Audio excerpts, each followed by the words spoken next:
तो ए सुनीता ब्लॉग में स्वागत है। मैं हूँ सुनीता तिवारी और मैं आज आप लोगों को बता रही हूँ कि 16 जो हम लोगों ने स्नान किए, 16 गांठ का धागा लगाया, 16 दुर्वा बनाई, तो उसको हमें कैसे क्या पूजा करनी है, क्या विधान है।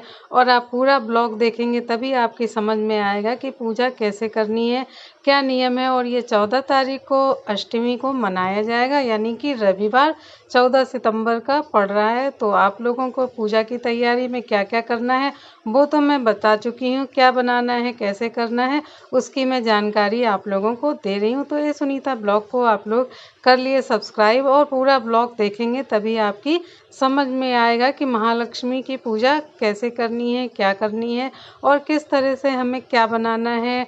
पूरी जानकारी मैंने अपने ब्लॉग के माध्यम से आप लोगों को देने की कोशिश करी है। और मैं ये महालक्ष्मी व्रत की जो कहानी है उसके लिए मैं एक ब्लॉग अलग से डाल रही हूँ। तो वो कहानी आप जब पूजा करें उस समय आप चला सकते हैं और वो पूरी कहानी आप सुन सकते हैं। इसमें कुंती माता ने किस तरह से उनके युधिष्ठिर ने किस तरह से ऐरावत हाथी को बुलाया था। इसमें हाथी की पूजा का महत्व है और इसमें हाथी की ही पूजा की जाती है। और इस तरह से अपनी पूजा का जो विधि विधान नियम होता है वो पूरा करना ही चाहिए और विधि विधान से पूजा करनी चाहिए। तो मैंने पूजा की जो सारी तैयारियां थी वो मैंने लगा ली है और आप लोगों को मैं दिखा रही हूँ किस तरह से पूजा आपको करनी है और क्या क्या इसमें बनाना है। तो अगर आप 16 दीपक, 16 सुरा, 16 तरह के और मैदे के आटे के चांदी के जेवर बनते हैं माता रानी के, और बेसन से आप सोने के जेवर का निर्माण कर सकते हैं। मतलब निर्माण क्या, मेरा कहने का मतलब है आप हार बना लीजिए, कंगन बना लीजिए, अंगूठी बना लीजिए, जितना भी जेवर बना सकते हैं वो सारा आप बेसन का बनाइए तो वो सोने का माना जाता है। और चांदी के में पायल है, कमर की पेटी है और जो भी आप जेवर बनाए राजा रानी दोनों के बनाए। और मैं आप लोगों को दिखाऊंगी जब मैं हाथी लेके आऊंगी, क्योंकि हाथी पहले से वो मिट्टी का होता है तो डर रहता टूट ना जाए, टूटना फिर अशुभ माना जाता है। इस वजह से मैं हाथी अभी लेके नहीं आई हूँ, मैं हाथी लेके आऊँगी। पूरा जो मैं पूजा करूँगी 14 तारीख के उसका ब्लॉग भी मैं आप लोगों को डालूँगी। और 16 स्नान मैंने आप लोगों को बता ही दिए, 16 गांठ का धागा रख के और 16 बार हमें स्नान करना है। और जो 16वां दिन होगा वो पड़ेगा व्रत की पूजा वाले दिन, तो उस दिन 16वीं गांठ लगा के 16 बार आप मुंह धुलेंगे, 16 स्नान करेंगे, 16 बार कुल्ला करेंगे। तो ये सब 16 बार आपको पूरे विधि विधान के अनुसार करना है। तो ये हो गया हमारा स्नान और किस तरह से हमें पूजा करनी है। तो ये मैंने आप लोगों को बताया कि क्या क्या बनाना है और कैसे पूजा करनी है। 16 दीपक बना लीजिए आप, 16 हर चीज़ 16 का ही महत्व है, क्योंकि माता लक्ष्मी को 16 चीज़ें प्रिय हैं। और फिर फल फूल मेवा मिठाई आप जो भी कर सकते हैं, जितनी व्यवस्था वो सब आप करिए। तो मेरे पास जो चीज़ पूजा की थी वो सब मैंने व्यवस्था करी। थोड़ा बहुत जो मेन दुर्वा आपके पास होनी चाहिए, दुर्वा का महत्व इसमें बहुत होता है, क्योंकि हाथी की पूजा है, हाथी को दुर्वा पसंद है। और जब हम और इसमें सूर्य भगवान को हमें जल देना है, तो जल देने के लिए हमारा जितना ऊंचा हाथ उठ सकता है उतना अच्छा है। और थाली में हमें करना है इनका, अगर आपके पास पीतल की थाली है तो अच्छी बात है, वरना स्टील की थाली है, जो भी आपके पास उपलब्ध हो वो थाली ले लीजिए। उसमें कुसा डाल लीजिए, चावल डाल लीजिए और फूल की कुछ पंखुड़ियाँ डाल लीजिए और भगवान सूर्य को जल अर्पण कीजिए। तो ये सुबह जो है वो पूजा की शुरुआत आपके स्नान से ही शुरू हो जाएगी। उसके बाद आप जल देंगे, फिर जो भी चौकी रखेंगे, चौकी पे माता की फोटो स्थापित करेंगे। और इसमें राजा रानी का ही महत्व है, फोटो का स्नान का महत्व नहीं है, इसमें फोटो वगैरह नहीं रखी जाती। मगर मैं आप लोगों को दिखाने की वजह से फोटो रख ली हूँ, मगर इसमें सिर्फ हाथी और उस पे बैठे हुए राजा रानी का महत्व है और उन्हीं की पूजा करी जाती है। ये कहानी में आप जब सुनोगे मेरी कहानी तो उसमें आपको पता चलेगा कि हाथी और उसकी कुंती माता के जो हाथी था उसका किस तरह से उन्होंने पूजा करी, किस तरह से क्या करी। तो ये पूरी जानकारी आपको मेरे ब्लॉग जो मैंने कहानी का ब्लॉग डाला है उसमें आप लोगों को मिल जाएगी पूरी जानकारी। तो ये जो पूजा पाठ का विधान है वो सब मैं आप लोगों को बता रही हूँ, आप लोग ध्यान से देखिए और सुनिए। और ये होते हैं जो छोटे-छोटे से गोली मैंने बनाई है, तो ये सुरा होते हैं, इनके छोटे-छोटे से गोली बना के और बीच में छेद किया जाता है। तो ये देखिए ये ऐसे दबा दी जाती है, तो इसको सुरा बोलते हैं। ये 16-16 बनती हैं, 16 बनेंगी। और ये मैंने छोटा-सा आटे का दीपक बताया। आटे में हमेशा जो पूजा में हम करते हैं उसमें कोने नहीं बनाने चाहिए।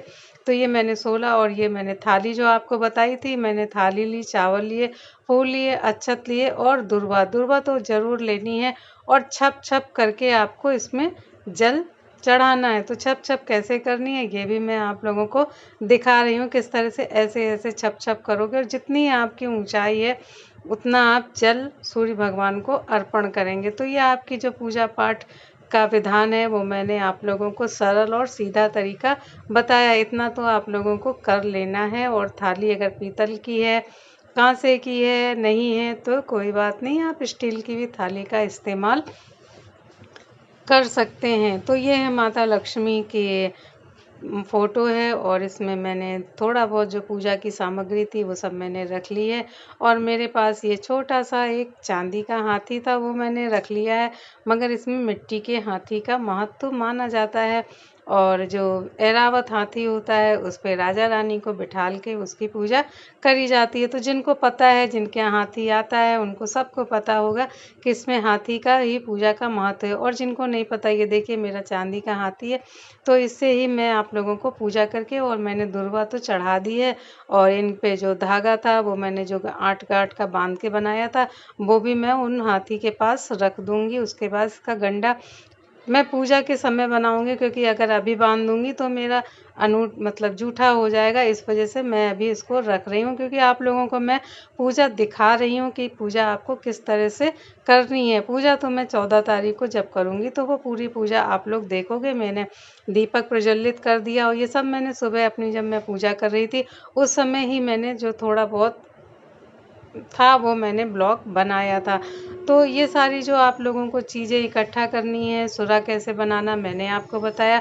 दीपक गोल-गोल सुंदर-सुंदर से दीपक आपको बनाने हैं। इस तरह से आपको पूजा की अपनी पूरी तैयारी कर लेनी है। फल, फूल, आम के पत्ते और सारी चीज़ें आप इकट्ठा कर लीजिए कल की पूजा के लिए। जनेऊ ले लीजिएगा, नारियल है और पूजा में चावल और अक्षत का बहुत महत्व होता है। तो चावल, अक्षत ज़रूर रखिएगा। और अमयंती दमयंती 16 बेर की एक कहानी सुनो सुनो लक्ष्मी महारानी, ये आपको 16 बार बोलना है, 16 अक्षत चढ़ाने हैं माता लक्ष्मी पे। तो ये सब पूजा पाठ का पूरा विधान मैंने आपको बता दिया। आई होप आप लोगों को समझ में आ गया होगा कि किस तरह से पूजा करनी है, क्या करनी है।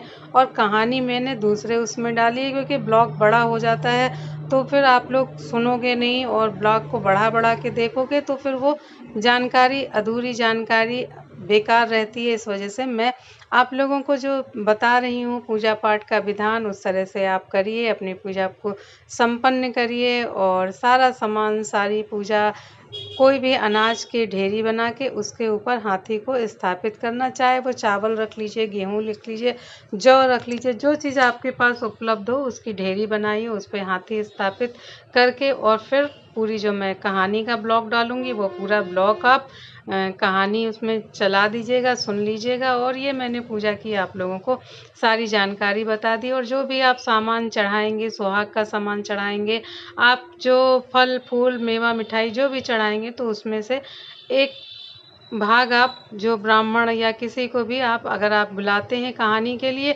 तो आप उन्हें दान कर दीजिए। अगर आपके यहाँ कोई नहीं कहानी है तो कोई पास में मंदिर हो या किसी को भी आप उसको सारा सामान दे सकते हैं।